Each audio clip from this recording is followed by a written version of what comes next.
കഴിഞ്ഞ കുറേ നാളുകളായി രാജ്യത്തിനകത്തും പുറത്തും പൊതുവെ കേൾക്കുന്ന ഒരു കാര്യം നരേന്ദ്രമോദി നോബൽ പ്രൈസിന് വേണ്ടി പ്രയത്നിക്കുകയാണ് എന്നുള്ളതാണ്.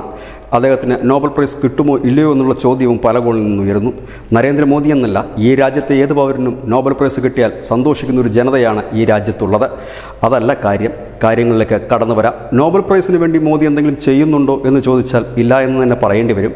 കാരണം കഴിഞ്ഞ ദിവസം പ്രധാനമന്ത്രി നരേന്ദ്രമോദി, കഴിഞ്ഞ ദിവസം എന്നല്ല 1.5 മാസം മുമ്പും അദ്ദേഹം പറഞ്ഞു, കുറച്ചുകൂടി വിശദീകരിച്ച് ഇന്നലെ അദ്ദേഹം വ്യക്തമാക്കുകയും ചെയ്തു. അതായത് എന്താണ് ഇന്ത്യയുടെ പോളിസി എന്ന്. നമ്മുടെ പോളിസി എക്കാലവും ചേരയാണ്. അതായത് ഒരു ചേരിയിലും നിൽക്കാത്ത നയം.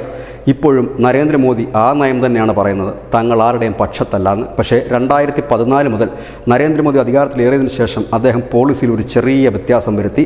അതായത് തങ്ങൾ ആരുടെയും പക്ഷത്തല്ല, പക്ഷേ തങ്ങൾക്കൊരു പക്ഷമുണ്ട്.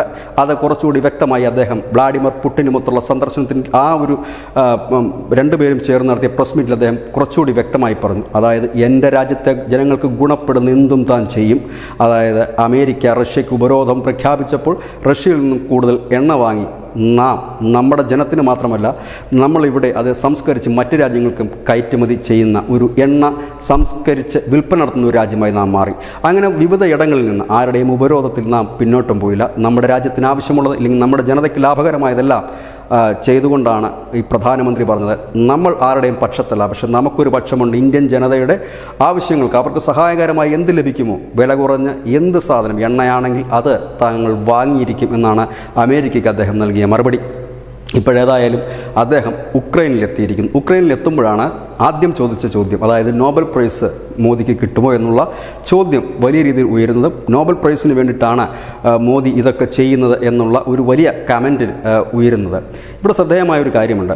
സാധാരണഗതിയിൽ ഈ ട്രെയിൻ യാത്ര, ഒരു രാജ്യത്തു നിന്ന് ഒരു രാജ്യത്തിലേക്ക് ഒരു ഭരണാധികാരി ട്രെയിൻ യാത്രയൊക്കെ പോകുമ്പോൾ അത് അതീവ രഹസ്യമായിരിക്കും, ഇല്ലെങ്കിൽ അതിനെക്കുറിച്ചുള്ള വാർത്തകളൊക്കെ അന്തർദേശീയ മാധ്യമങ്ങളിൽ നിറഞ്ഞു നിൽക്കുമെങ്കിൽ നരേന്ദ്രമോദി പോളണ്ടിൽ നിന്ന് ഉക്രൈനിലേക്ക് 20 മണിക്കൂർ ട്രെയിൻ യാത്ര നടത്തിയ വാർത്ത അന്തർദേശീയ മാധ്യമങ്ങൾ വലുതായി നൽകിയില്ല. അതിന് പ്രധാനപ്പെട്ട കാരണം നരേന്ദ്രമോദി പോകുമ്പോൾ റഷ്യയുടെ ഭാഗത്ത് നിന്ന് മിസൈൽ അറ്റാക്കുകളൊന്നും ഉണ്ടാകില്ല. അതുകൊണ്ട് തന്നെ വളരെ സുഖകരമായ ഒരു യാത്രയാകും അത് എന്ന് ആണ് പല ബ്ലോഗർമാരടക്കം പല മാധ്യമങ്ങളും അത്തരത്തിൽ തന്നെയാണ് ആ വാർത്ത ചെയ്തിരുന്നത്. ശരിയാണ് ആ ഒരു കാര്യം. കാരണം വ്ളാഡിമിർ പുടിനുമായി ഇത്രയേറെ ആത്മബന്ധമുള്ള ലോക നേതാക്കൾ വേറെ ഇല്ല എന്നുള്ളത് തന്നെയാണ്. ചൈനീസ് ഭരണാധികാരികളുമായി പുടിന് ബന്ധമുണ്ടെങ്കിലും മോദിയെപ്പോലുള്ളൊരു ബന്ധമില്ല. അദ്ദേഹത്തിൻ്റെ ഏറ്റവും അടുത്ത സുഹൃത്താണ് നരേന്ദ്രമോദി എന്ന് പുടിൻ പലവട്ടം പറഞ്ഞിട്ടുമുണ്ട്. അതുകൊണ്ട് തന്നെ വളരെ കൂളായി തന്നെ 20 മണിക്കൂർ ഒരു ട്രെയിൻ യാത്ര. ആ ട്രെയിന് അനവധി സൗകര്യങ്ങളുണ്ട്, മിസൈലിന് തടയുവാനുള്ള സംവിധാനങ്ങളൊക്കെ ഉണ്ട് എങ്കിൽ പോലും ആ യാത്ര അങ്ങനെ തന്നെയായിരുന്നു. ഇവിടെ എന്തുകൊണ്ട് പോളണ്ടിലും ഉക്രൈനിലുമൊക്കെ നരേന്ദ്രമോദി പോകുന്നു എന്ന് ചോദിച്ചാൽ, യുദ്ധം നിർത്തുക എന്നൊരു ലക്ഷ്യം മാത്രമല്ല, നമ്മുടെ ഏറ്റവും കൂടുതൽ കുട്ടികൾ പഠിക്കുന്നതും ഒപ്പം തന്നെ നമുക്ക് അനവധി വ്യവസായ സംരംഭങ്ങൾ ഉള്ള രാജ്യങ്ങളുമാണ് യൂറോപ്യൻ യൂണിയൻ രാജ്യങ്ങൾ. അവയെ നമുക്ക് തള്ളിക്കളയാൻ കഴിയില്ല. അവിടങ്ങളിലെല്ലാം പോയി സംസാരിച്ച വിഷയങ്ങളെല്ലാം തന്നെ ബിസിനസ്സുകളുമായിരുന്നു. ഏതായാലും നമ്മുടെ രാജ്യത്തിന് ഗുണകരമായിട്ടുള്ള ഡീലിങ്സുകളാണ് ഒരു ഭാഗത്ത്. വിവിധ കരാറുകളിൽ ഒപ്പിട്ടു. അക്കൂട്ടത്തിൽ ഒരു പ്രധാന ദൗത്യമായിരുന്നു യുദ്ധം അവസാനിപ്പിക്കുക എന്ന്.